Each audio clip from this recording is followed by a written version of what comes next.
Hello කොහොමද ඉතින් ඔයාලට ඔන්න ඉතින් තවත් ලස්සන vlog එකක් අරගෙන ආවා ඔයාලව බලන්න. thumbnail එකෙන් දැනටමත් දන්නවා ඇති මේ vlog එක මොකක්ද කියලා. ඉතින් මේ මගේ ජීවිතේ තවත් ටාගට් එකක් achieve කරගන්න මං සකුරා දේශයට කොහොමද ගියේ, ලංකාවෙන් කොහොමද ඒ දවස ගත වුණේ, ජපානයට පිටත් වෙන දවසේ ඒ ගැන තමයි මේ vlog එකෙන් මම ඔයාලට අරගෙන අවිලා තියෙන්නේ. ඉතින් මාත් එක්ක දිගටම එකතු වෙලා ඉන්න. ඒ වගේම මගේ channel එකට අලුත් යාළුවෙක් නම් ඔයාවත් මම ආදරෙන් පිළිගන්නවා මගේ channel එකට. මගේ පරණ යාළුවෝ වගේම. ඉතින් එහෙනම් අපි යමු කොහොමද එයාපෝට් එකෙන් මම ජපානයට ගිය දවස ගත වුණේ කියලා බලන්න.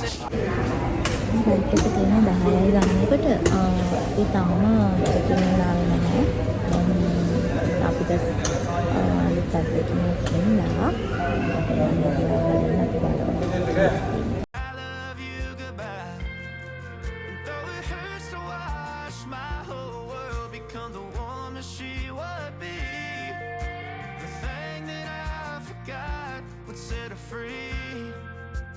Taught her how to leave.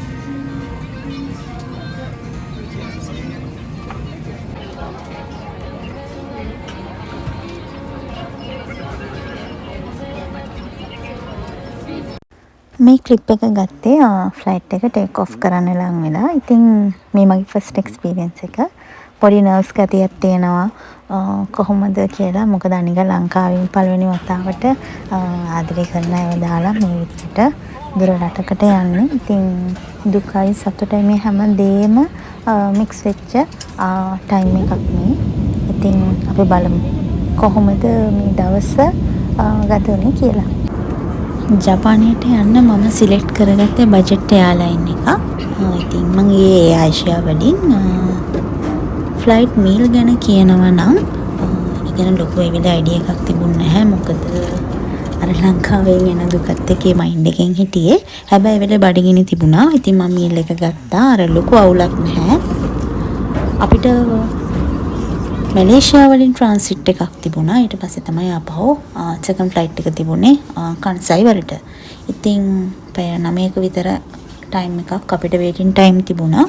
ඉතින් මේ මගේ ෆස්ට් ෆ්ලයිට් එක්ස්පීරියන්ස් එක. මේ ගැන මුකුත් අයිඩියා එකක් නැහැ. ඉතින් ඒ වෙලට එන සිටුේෂන්ස් වලට ඒ වෙලට මුහුණ දුන්නා. ඉතින් අපි බලමු කොහොමද මම ජපානයට ගියේ කියලා. ඉතින් පැය 3යි විනාඩි 40ක විතර වෙලාවකින් පස්සේ අපි ආවා මැලේසියා වලට. දැන් ඉතින් අපි ඉන්නේ මැලේසියා වල. මෙතන තියෙන ට්‍රාන්සිට් එක පැය 9ක් විතර. ඊට පස්සේ තමයි අපි ආපහු අපේ ෆ්ලයිට් එක තියෙන්නේ. ඉතින් එහෙනම් බලමු මැලේසියා වල ඉන්න මේ ටයිම් එකේ මොකද අපි කරන්නේ කියලා තියෙනවද කියලා. එහෙනම් මාත් එක්ක දිගට මේ vlog එකේ අපි එහෙනම් කට ඇවිදිද්දි හොලම් එකතු කරගන්න.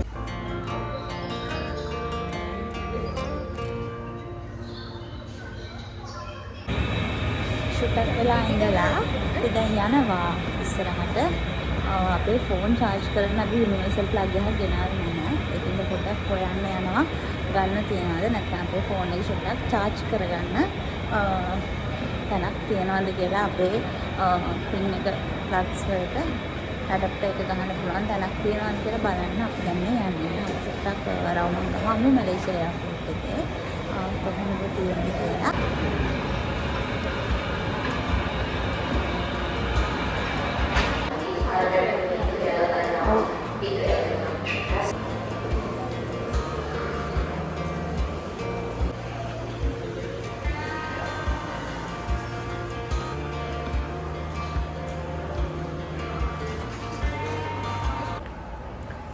අපිට ඉතින් තාම කියන්නේ මේ අපේ ෆස්ට් එක්ස්පීරියන්ස් එක ඉතින් ලොකුවට දේවල් ගැන දන්නේ නැහැ.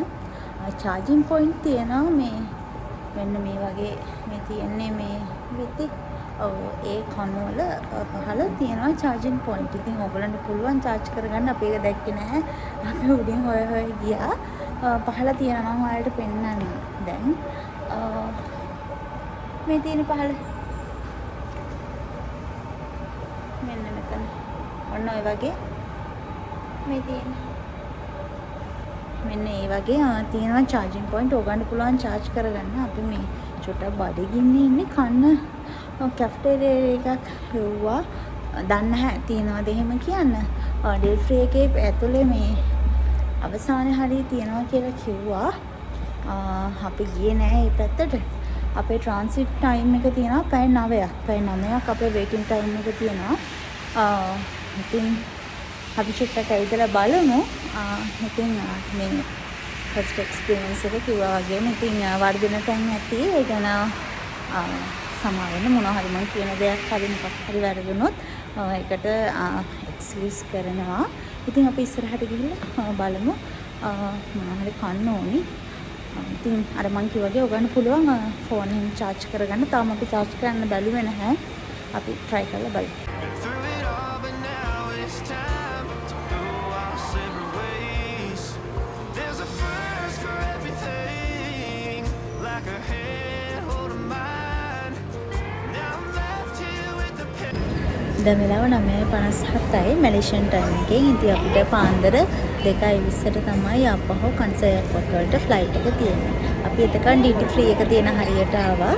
ඔයගලන්ට පුළුවන් චෙක් ඉන් ටයිම් එක වෙනකන් බෝඩින් පාස් එක පෙන්නලා මෙතනට එන්න. අපි මෙතනට ඇවිත් ටිකක් චොක්ලට්ස් අරන් කෑවා.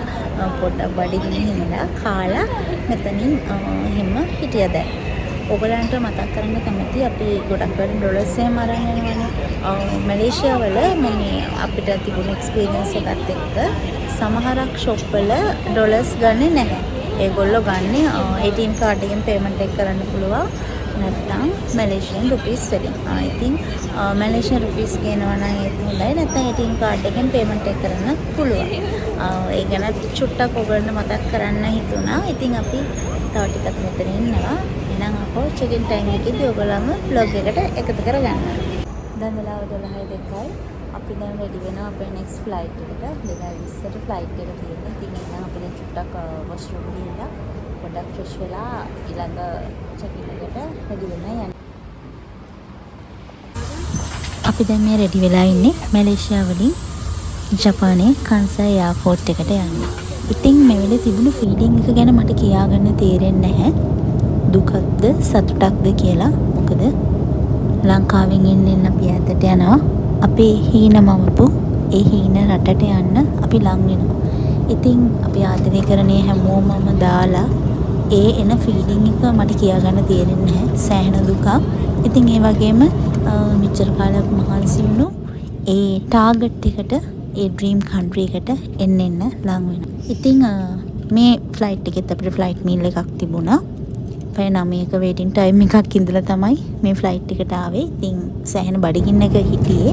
ඉතින් එවෙලේ තිබුණු ඒ මීල් එක ලොකු ස්පයිසි ගතියක් නැහැ. හැබැයි එවෙලේට ඒ සිටුේෂන් එකට ෂේප්. මේ මූඩ් එක නම් සෑහෙන ටයර්ඩ් මූඩ් එකක්.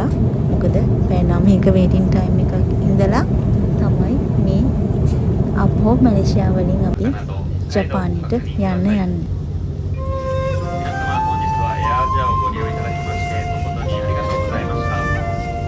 乗務員一同また皆様のご搭乗を心よりお待ち申し上げております。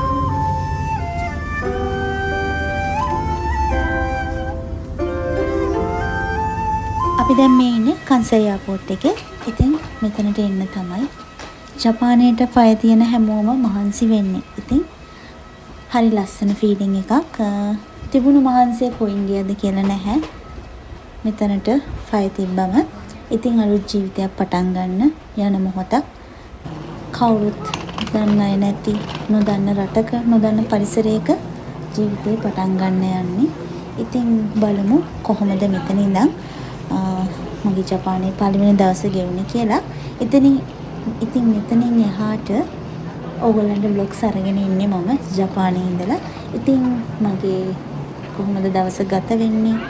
කොහොමද ජපානයේ අලුත් දේවල් වලට මම මුහුණ දෙන්නේ? මම යන ලස්සන තැන් මේ හැමදේම ඕගොල්ලන්ටත් බලන්න අරගෙන ඉන්න හරි ආසාවෙන් ඉන්නවා. ඉතින් මාත් එක්ක දිගටම එකතු වෙලා ඉන්න. මේ වගේ තවත් ලස්සන වීඩියෝස් ඉස්සරහටත් අරගෙන එන්න. ඉතින් එහෙනම් අපි බලමු කොහොමද කන්සයි එයාපෝට් එකේ ඉඳලා එතනින් එහාට මගේ පළවෙනි දවස ගත වුණේ කියලා.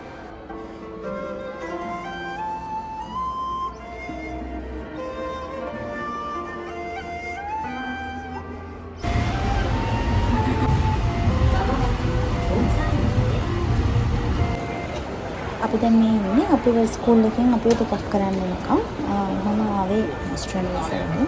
ඒ ප්‍රොසෙස් එක ඉන්නේ කොහොමද කියන මම ඔයාලට වෙනම වීඩියෝ එකක් අරගෙන ඉන්නම්. ඉතින් දැන් අපි මේ රෙඩි වෙලා ඉන්නේ අපේ ස්කූල් එකෙන් ටිකක් කරන්න එනකම්.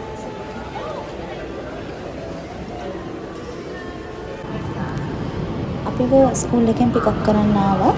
අපි ලැගිච්ච සියල්ල වෙනම වාහනයක අරගෙන ගියා. අපි මෙතන ඉඳන් ගියේ ට්‍රේන් එකේ අපේ අපාර්ට්මන්ට් එකට. මුලින්ම අපිව ස්කූල් එකෙන් එක්කගෙන ගියා ස්කූල් එකට.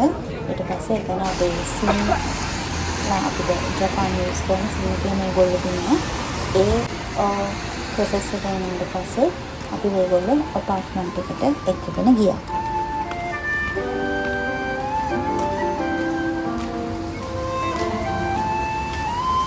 ඉතින් ඔන්න ඔය විදිහට තමයි ජපානයේ මගේ පළවෙනි දවස ගත වුණේ. ඉතින් කොහොමද දෙවෙනි දවස ගත වුණේ කියලා next vlog එක ඉක්මනට අරගෙන එන්න. එහෙනම් අදට මම යන්න. හැමෝම පරිස්සමින් ඉන්න.